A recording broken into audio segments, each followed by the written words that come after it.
Assalamualaikum warahmatullahi wabarakatuh and greetings to all.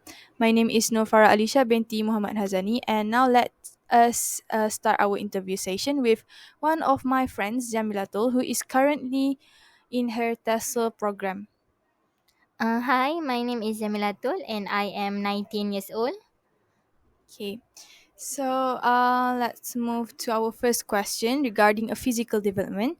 How can you describe your independence when you are in a middle childhood, which is around 10 to 12 years old, compared to when you are in early adolescence, which is around 13 to 14 years old?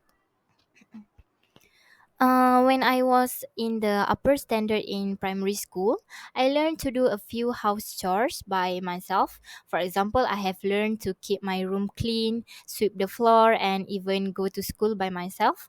And I can do most of the things by myself without the help of my parents. However, when I entered secondary school, I learned to manage my emotions pretty well. And I was studying in a boarding school, which means I need to be away from my home from my parents. But uh,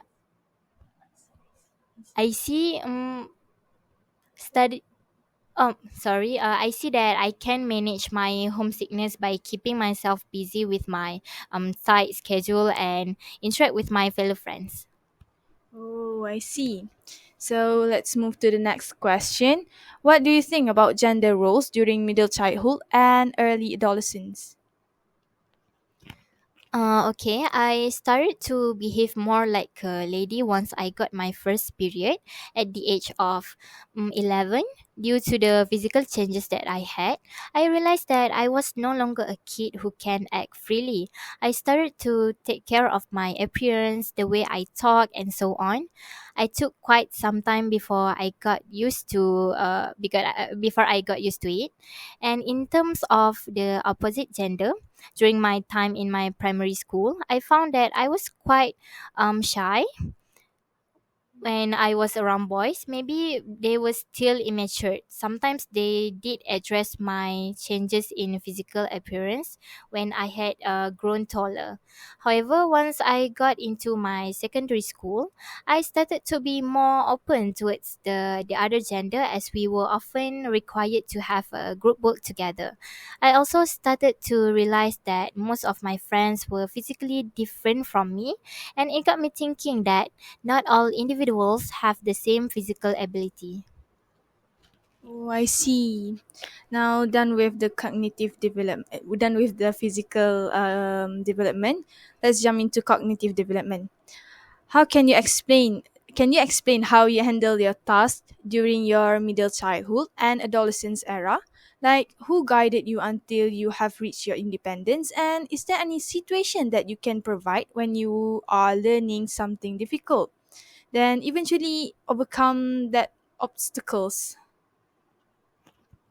So around the age of 10 to 12, I was often guided by my parents, older siblings, teachers, even my friends when doing things such as homework, solving problems, or communicating with others. By the time I was 30, and attending secondary school, I found that I no longer needed as much guidance or instruction as I did before. Most of the things I did on my own based on what I have learned while I was in primary school before. Let's say when I was younger, I had difficulty learning a musical instrument, which is a keyboard, and I was struggling at first time until my older brother showed me the correct way to press the keys. Um, rhythm techniques and provided a few exercises for smoother transition between keys. With my brother's help, not long after that, I discovered that I was able to play the keyboard quite well. Okay, now let's move into social emotional development.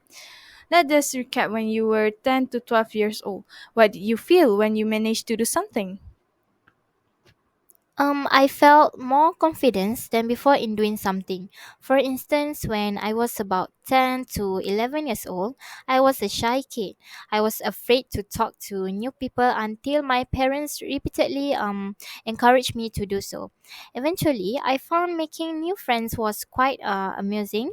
which got me thinking that I would love to make more in the future. And yeah, the next time my parents brought me to some gathering, I volunteered myself to talk with new people around my age and end up becoming a friend. Okay, and then what about when you failed to do something?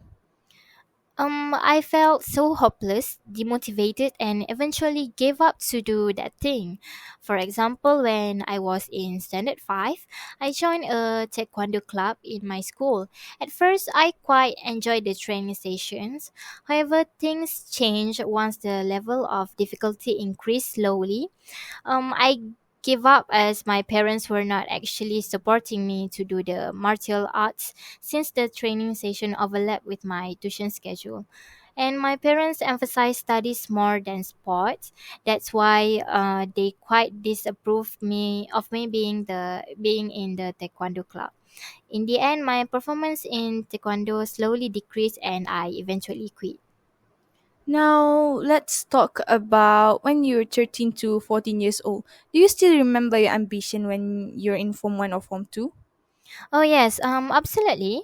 I wanted to become a doctor when I was in my early adolescent years, and this is because my love of for science and human anatomy. I often found myself reading the facts about humans, disease, and medicines for hours.